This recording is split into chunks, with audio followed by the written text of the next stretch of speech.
Well, hey everyone, Andy Serwich here with Hornet Security, back for another MSP related video here. And today I've got Ian Luckett on the line. How's it going, Ian? Very good, thanks, Andy. How are you? Good, good. Hey, it's good to have you on a video here with us. You know, we've got some interesting stuff to talk about today, right? So, you recently wrote a blog post for us about the top 5 mistakes that MSPs, and more specifically, you know, MSP management makes when building a technical team, which we all know is critical to a service provider, right? So what I wanted to do in today's video is just kind of dig in a little bit on each of these 5 items. You provided a lot of great tips inside of the article. Thank you. So what I want to do is just kind of, like I said, dig in a little bit, kind of expand on a few of these specific mistakes, which I've seen myself a few times if I put my MSP hat back on. So definitely, this is great stuff. And, you know, what do you think? Should we just dive right in? Yeah, let's just crack on with it. All right. So the first bullet point that you brought up inside of this article was the first mistake, I should say, is, you know, the owner or management tends to keep the master plan in their head and basically not communicate it with the larger team, right? You know, can you expand on that a little bit and talk about why that's a big mistake that MSP leadership can make? So what happens generally is you'll have a business owner and he'll have an idea on what he wants to do with the business, how he wants to grow it, when he wants to exit, what sort of lifestyle he wants to lead, and all of this kind of great stuff. And, you know, there's a big difference between leadership and management. And I don't really like the word management. You know, the leadership point of view, you know, we're helping people, we're guiding them, we're engaging them, and they will come and they will help and deliver much, much more to you than if you were just managing a pro. I always explain managing people is like managing a process, and you manage someone with your hand around their neck sort of thing, you know, rather than leading them along and helping them. And I think one of the things, as most of the MSP business owners that I have the pleasure of working with have grown up from the technical side of things, is it's kind of all a bit alien, this trusting people, helping people understand what's going on. Now, I don't recommend as a rule that if you've got a plan to exit in 3 years that you tell them, because when you exit, different people, whether it be your clients, investors, or your engaged, people think that you're doing it for the different reasons. So we're all in it to exit. We're all in it to build a business, you know, and either afford a lifestyle that we've got, or to exit and to, you know, and to help more people and reap rewards and all of that. So maybe not go that far, but certainly what you want to achieve with the vision of the business, the mission of the business. So the vision is where you want it to go. The mission is how you're going to do it. And the values are really important. And this is a tip that most people normally miss out, because the values are your culture. They're who you are. I've got my values on the wall here. That's not by, not unfortunately, not for this session today, but someone said to me, I knew we were going to get on because I've looked at your company values on the website and they align with ours. So it's the type of things, you know, innovation, what you're doing for your customers, how we behave, how we get results and things like that. So the thing that's really important here is that you kind of drop your guard a little bit.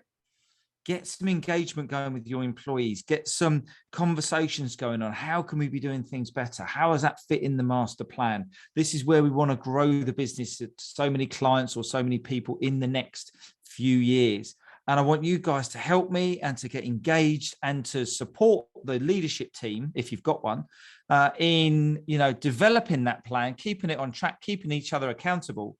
And then life will start to get easier because you'll start to leverage and you'll start to assign a bit of accountability to others. And it will just become not so much on your plate all the time. Right. Now, that's great advice. And, you know, I've spent myself probably 15 years myself, my own career in the MSP space. And I've lived both sides of what you're talking about. I worked for an MSP that was very good about communicating what the company's mission was. And I worked for an MSP that was not so good at that. Excuse me. Yeah. And, you know, as an employee, I found that the service provider that communicated that very well, I knew exactly who our target customer was. I knew what services that we do well for that customer. And we were well prepared to handle that type of customer. Now, it's not just the type of customer, obviously, but that's the one thing that stood out to me. There was no question about, is this a good customer for us? Is it not? What are we going to sell? So, I mean, just that level of communication, knowing what the larger mission, the larger goals of the organization are as an employee is immensely helpful. And obviously, it made me a lot more productive too, right?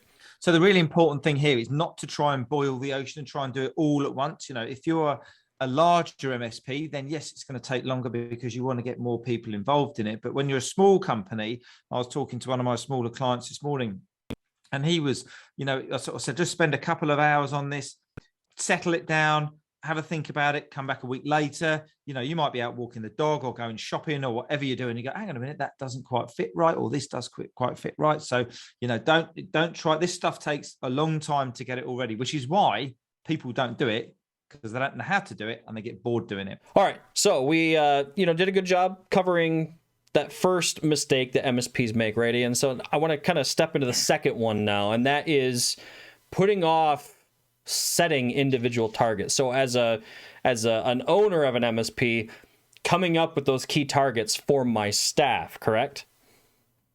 Yeah.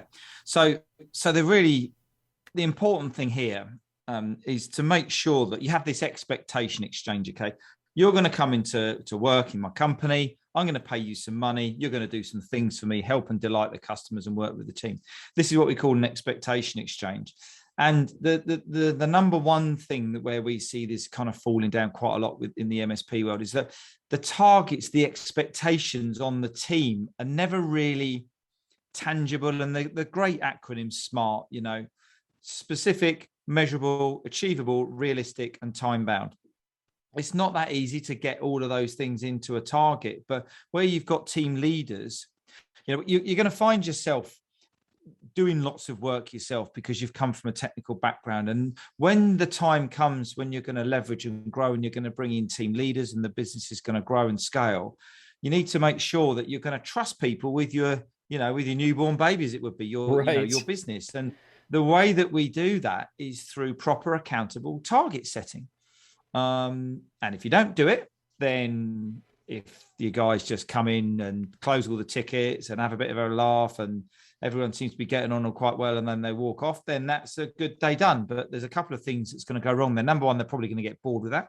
Right. Because they're not going to think that they're going to be helping the business. And you've got to remember as well that people get up in the morning to win. They get up in the morning to do a good job, to help people out, and particularly in the IT and the MSP space. They don't get up in the morning to go, great, I'm going to be earning $1,000 today or £1,000 today or whatever it is from the paycheck. A pay rise only lasts 3 months in terms before it comes normal again. So the great saying I've always come up with is I think it was Jim Rohn said it. That wasn't. It was.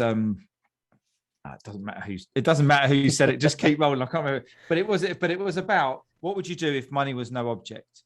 And it wasn't about that you got all the money, but what would you do if you'd help? And that's the way that we need to approach it. So if you've got a help desk manager, he wants to fix technical issues. He wants to make sure his team's doing everything just right. But how are you checking in and measuring and making sure that those targets are set right for that team leader? Right. Same with any of your marketing or your lead generation. How do we know that we're getting a good service? And how do they know what good looks like? And how do you know what their good looks like? So it's really important that we can get these targets set within the team itself. Yeah, it's great advice. Measurable success, right? That's a term I've heard thrown around a couple of times. And that sounds like really what you're talking about is how do we measure success, right? And, I think everybody likes to know that they're moving the needle, right? And I think having those goals really helps with that. So it's, definitely great advice there. So moving on to the third point here is, and I've seen this myself before as well, and that is, a mistake that is, I don't want to say common, but like I said, I've seen it before. And the mistake that we're talking about here is leaders who don't lead by example, right? Can you kind of dig into that one a little bit, Ian? Yeah, sure. So when you're a leader, you're a business owner, or you could be part of the senior leadership team or part of the technical team. you basically got a family who's working around you. Okay. Now, if you're out in the streets and you're wondering, you're seeing some kids at a picnic in the park over the weekend, and you're seeing the kids running around like crazy stuff, there's a pretty good chance the parents are doing exactly the same thing. And we call this the shadow of the leaders. So the greatest leaders in the world, especially everybody who's got a child, because you're a leader, whether you like it or not, you're a leader. Right. But we bring this into the work environment, and I've worked in many companies where they've had chaotic, unorganized, crazy, bonkers, really outlandish, CEOs. And you walk in and go, oh, this is a great place to work. There's great energy and all. But when you actually dig into it and you go, how is this business performing? How are we scaling it? How are we building it? How are the processes operating? How are the people? It's chaos. It's absolute bedlam and chaos, because they are just behaving the same way that the CEO and the senior leaders are. So we use a term, which is one that I was taught when I was in my leadership development days many, many years ago, called shadow of the leader. And it's all about being self-aware of your shadow, whether you're turning up on a Zoom call, whether you're turning up in the office, whether you're going to your clients, on how people are perceiving you. What if you've got a problem at home and the cat's just been sick all over the carpet, and don't bring it to work. Don't bring that problem to work. Just make sure that you're aware of what's going on with you. Make sure that if there's a situation, you go into it calmly and you listen. My mum told me many, many times, bless her heart, you've got 2 ears and 1 mouth. Use them in that proportion, Ian. And it's all about listening. It's all about learning. It's all about being self-aware of being a great leader, and understanding how your perception, your actions, your behavior, your attitude can affect everybody in the business all at once. Right. If you're not careful. I think from what I've seen, so many leaders in MSPs that I've seen, they get so bogged down with the day-to-day, worrying about the margins and the business and the pipeline and all of that they often, I think it's easy to forget that, hey, I need to lead by example, right? So I was really happy when I saw this one on the list. So that's fantastic advice there too. Oh, believe you me, Andy, I learned the hard way, mate. I didn't learn it as easy as that. I was in many situations where I'm thinking, why am I arguing with this person every single day? They must be wrong. And it was amazing. It was amazing. This was something that Zig Ziglar did say. He said it was amazing since I've been doing this business development thing, how other people have changed. This personal development thing, how other people have changed. Right. And it wasn't those people changing, it was himself. It was himself. It was a lovely. That's interesting. Lovely quote. That was lovely quote. Yeah, definitely. I got that one right. Well, moving on to number 4 here, and I'm seeing a trend with all of these, and that is like, having worked in MSPs as long as I have, this is another one that I've seen and felt myself, and that is asking a poor quality question and then ignoring the answer. And I know if I put myself back in my MSP shoes, there have been several times where, either whether it was a project or maybe there was some process that I saw that needed improving, where I would bring something up and then I would feel like it was not listened to and the issue just persisted. And as an employee, that you feel kind of powerless and helpless in that situation, right? Now, that's just me speaking from personal experience, but I mean, this can lead to a number of other issues, right? I mean, can you expand on that a little bit? Mm-hmm. Yeah, sure. So again, it's a little bit like the shadow of the leader, and we're bringing in the self-awareness and everything like that. Now, I actually fell into a leadership position, which was quite interesting, when I was 26, which was a few years ago now. And someone gave me some great advice, and they said to me, just do what you say you're going to do. Right. And it doesn't mean do everything that everybody else wants you to do. It means that if I've said to you, Andy, that I'm going to get you a report, or you're going to get, we're going to have a conversation about something at Friday at 10 o'clock. guess what happens at Friday at 10 o'clock? Without doubt, that consistent leadership is we're either going to have that meeting and we're going to resolve the issue, or going to talk about whatever we were talking about, Right. Or we're gonna have some communication. Say, hi, Andy, I'm pushing the clock a little bit. I'm not going to be able to make that meeting at 10 o'clock on, we either do it at 11 or 12. And it's around building this respect up, because people look to you for pay rises, for appraisals, for development, for training, for support, for, particularly technical support, for care, for mental health and well-being and all of these sort of things.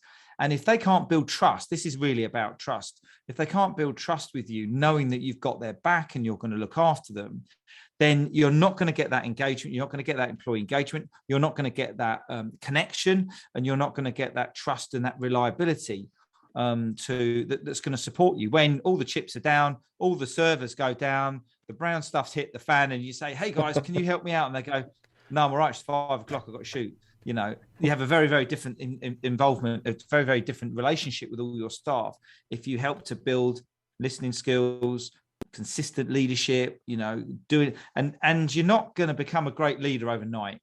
This takes months, it takes years, and it's just these little tips, practicing them daily will really make a massive, massive difference. Yeah, definitely. I think you said it perfectly. It's a trust thing, right? And if your employees feel like they're being listened to, if your technical team feels like they're being listened to, then, like you said, when it's 5 p.m. and the sky is falling at one of your customers, you can trust your guys to go take care of it, right? Yeah. So yeah, definitely. That's fantastic advice too. Absolutely. So, I know we're running a little long on time here, but I want to make sure we get to point number 5 here. So I'm going to pivot over to that one. And that is, again, this being a mistake. You think that team development is for bigger businesses. And I worked for a large MSP and a small MSP. And what's funny is the bigger MSP had this issue, but the smaller one did not. The smaller one knew that team development was super important, so it was kind of interesting to see. But I totally agree, totally agree. Team development is for everyone, right? Yeah. It's and it doesn't need to be this massive big development plan where everyone goes on monthly training and this and that and everything. It just starts off with again, it goes back to consistency, regular one-to-ones. How are they getting on with their targets? Is there anything we could be doing that's better? Who do you need to know who we can help and support you with?